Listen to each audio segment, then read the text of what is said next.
లింగోజిగూడ డివిజన్లోని Green Park Colony road number 6లో భారీ వరద కొట్టుకుపోయిన కార్లు, బైకులు. సకాలంలో స్పందించి స్థానికులు కొట్టుకుపోతున్న కార్లు, బైకులను కాపాడే ప్రయత్నం చేయడం జరిగింది. వివిధ ప్రాంతాల నుంచి గ్రీన్ పార్క్ కాలనీకి మీదుగా స్వర్ణనగర్ చెరువులోకి వరద నీరు పోటెత్తుతుంది.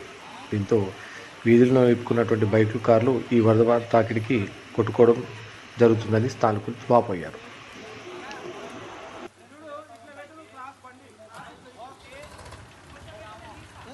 ఎట్లా క్రాస్ పోతే మొత్తం ఇంట్లోకి పోతుంది నీళ్ళు పోదు పోదు కారు పోదు గ్యాస్ పెడితే నీళ్ళు అటు పోతుంది అడ్డం వస్తే నీళ్ళు అటు ఎక్కడ పోతుంది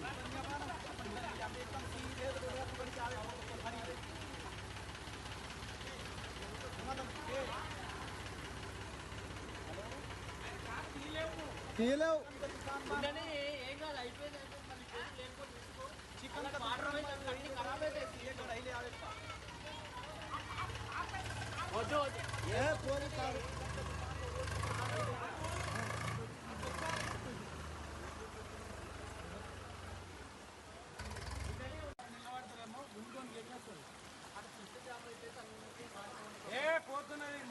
మరి దారుణంగా ఇది